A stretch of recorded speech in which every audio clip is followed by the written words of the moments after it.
ایک اور سوال دریافت فرمایا ہے کہ خاتون کو طلاق ہو گئی ہے، ان کے ہاں بچہ بھی ہے اور نوکری بھی نہیں ہے، تو برطانیہ میں کیا وہ بینک سے گاڑی خرید سکتی ہیں؟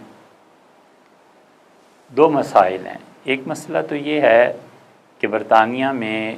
سودی نظام رائج ہے، اور جب آپ بینک کے ساتھ کوئی ڈیل کرتی ہیں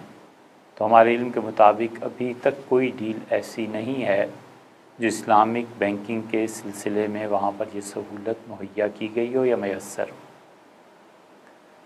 اور دوسرا مسئلہ یہ ہے کہ ہمارے اساتذہ جنہوں نے افتاء میں ہماری تربیت کی یا فتوے کا کام اور یہ سب چیزوں میں نگران تھے، وہ ہمیشہ کہتے تھے کہ اتنا کہہ دینا کافی نہیں ہے کہ یہ چیز حرام ہے، یہ چیز جائز نہیں ہے۔ کہتے تھے اس کا متبادل بھی بتاؤ کہ تم جب ایک چیز کو منع کر رہے ہو تو اس کا متبادل کیا ہے۔ یہ اس لیے یاد آیا کہ آپ کا یہ سوال اب ایسا ہے کہ اس کا متبادل کیا ہے۔ اس کا متبادل یہ ہے کہ آپ لوگوں سے معاذ اللہ پیسے مانگیں، بھیک مانگیں،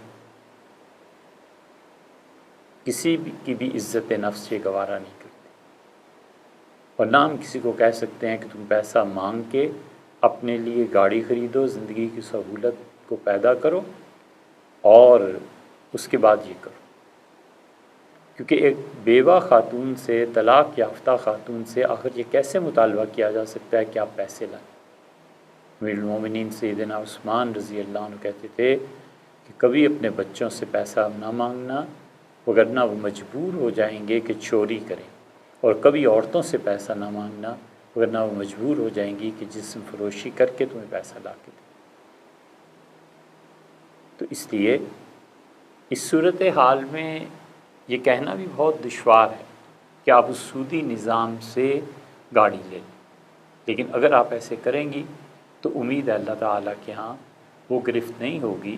جو گرفت ان لوگوں پر کی جائے گی جن لوگوں نے سود کے نظام کو دنیا میں رائج کیا۔ اللہ تعالیٰ آپ کی مجبوریوں کو بہتر سمجھتا ہے، آپ خود اپنے آپ کو بہتر سمجھتی ہیں، آپ اگر یہ کریں گی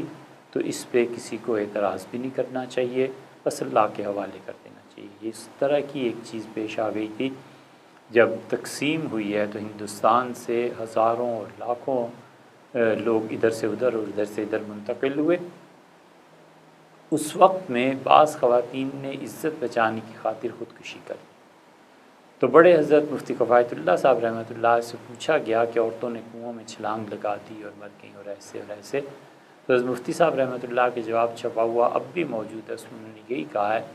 کہ امید یہ ہے کہ اللہ تعالیٰ کی طرف سے ان کے ساتھ سختی کا معاملہ نہیں ہوگا۔ اسے بالفاظ دیگر کہتے ہیں حالات کا جبر۔ بسا اوقات آدمی جو گناہ حالات کے جبر کی وجہ سے بغیر اپنی رضامندی کے کرتا ہے،